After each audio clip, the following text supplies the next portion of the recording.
एक बार की बात है। चंदनपुर नाम का एक गांव था। उस गांव में रामू नाम का एक लंगड़ा रहा करता था। उसका एक छोटा सा बच्चा भी था जिसका नाम रमेश था। रामू के लंगड़ा होने के कारण रमेश घर का सारा काम करता था। दिवाली पास आने वाली थी, तभी रमेश ने कुछ पैसे जोड़कर गांव गांव पटाखे बेचने लगा। सुबह से शाम हो गई थी, परंतु रमेश का एक भी पटाखा नहीं बिका था। एक बार रामू की तबीयत थोड़ी खराब हो गई थी। रमेश उसके पिताजी को डॉक्टर के पास लेके जाना चाहता था, परंतु उसके पास 1 रुपए भी नहीं था। तभी रमेश मन ही मन सोचने लगा, अगर मैं आज थोड़े से पटाखे बेच पाऊं तो पापा को डॉक्टर के पास लेके जा सकता हूं। इतना सोचकर वह पटाखे लेके निकल जाता है। तभी रास्ते में उसे एक व्यक्ति मिलता है और उसे बोलने लगता है, बाबूजी बाबूजी, मेरे पटाखे खरीद लीजिए, बहुत अच्छे पटाखे हैं। ये भी कोई पटाखा है? कौन खरीदता है ऐसे पटाखे? ये पटाखे थोड़ी ना है, कचरा है कचरा। ऐसे पटाखों से कहीं हमारे बच्चे को नुकसान ना पहुंच जाए। नहीं नहीं, मुझे नहीं चाहिए। इतना बोलते ही वह व्यक्ति वहां से चला गया। तभी रमेश एक दुकान में जाकर बोलने लगता है, बाबूजी बाबूजी, पटाखे खरीद लीजिए। उड़ी बाबा, ये घोटिया पटाखा तुम हमको बेचेगा? चलो चलो यहाँ से जाओ। इतना बोलकर वह व्यक्ति रमेश को धक्का मार के वहां से निकाल देता है और उसके पटाखे वहां गिरकर खराब हो जाते हैं। तभी रमेश एक नदी के पास जाकर रोने लगता है, परंतु उसे नहीं पता कि वहां पे एक चुड़ैल रहती है। तभी वह चुड़ैल उसे रोते देखकर उसके पास पहुंचती है और बोलने लगती है, क्या हुआ बेटे, तुम रो क्यों रहे हो? तभी रमेश जोर जोर से बोलने लगता है, मुझे मत मारो चुड़ैल, मुझे मत मारो, मैंने कुछ नहीं किया, मुझे मत मारो। तभी चुड़ैल बोलने लगती है, मैं कुछ नहीं करूंगी, तुम क्यों रो रहे हो, मुझे बताओ। फिर रमेश चुड़ैल को सारी बात बताता है।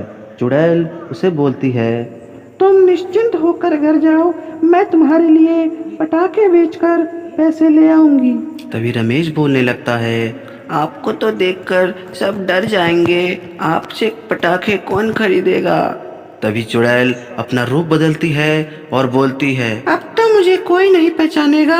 इतना सुनते ही रमेश अपने घर चला जाता है और चुड़ैल अपनी जादुई शक्ति से बहुत सारे पटाखे बनाकर बेचने निकल पड़ती है। रास्ते में चुड़ैल को एक बच्चा मिलता है। वह बच्चा चुड़ैल से पटाखे मांगती है तो चुड़ैल उसे एक रॉकेट पकड़ा देती है।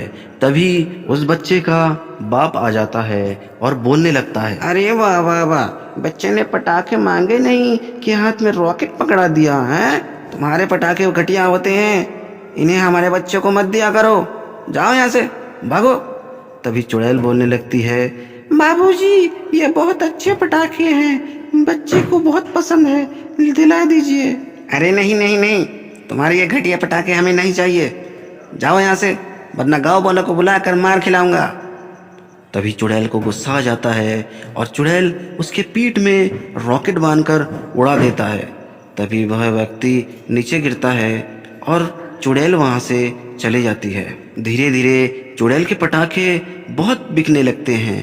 तभी वहां के दुकानदार लोग सोचने पड़ जाते हैं कि अगर उसके दुकान से सारे पटाखे खरीदेंगे तो हमारे पटाखों का क्या होगा।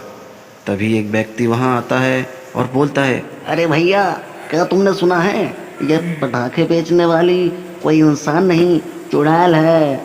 हाँ हाँ, मैंने भी सुना है। चलो आज इसका हम पीछा करेंगे और देखेंगे कि है कौन। तभी गांव वाले उस चुड़ैल का पीछा करते हैं और सब कुछ उन्हें पता चल जाता है। तभी गांव वाले सब रामू के घर चले जाते हैं और बोलने लगते हैं, कहाँ है चुड़ैल, निकल बाहर निकल, आज हम तुम्हें मार डालेंगे। इतना कहते ही चुड़ैल सामने आ जाती है और बोलने लगती है, क्या हुआ तुम्हें, मैंने तुम्हारा क्या बिगाड़ा है जो तुम मुझे मारना चाहते हो, मैंने तो किसी का नुकसान तक नहीं किया। तभी एक दुकानदार बोलता है, तुमने तो हमारी दुकानदारी खराब कर दी हैं, और बोलते हो क्या नुकसान किया। तभी चुड़ैल बोलने लगती है, अगर तुम लोग इस गरीब आदमी का मदद कर देते तो ऐसा कुछ नहीं होता।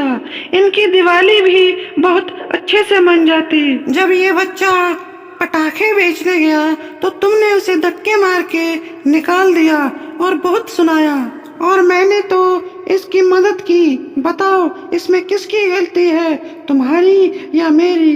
तभी गाँव वाला बोलने लगा, इसमें हमारी गलती है बहन, हमें क्षमा कर दें। और इसके बाद चुड़ैल गायब हो गई और सबने रमेश से पटाखे खरीदे और दिवाली मनाई। हैप्पी दिवाली।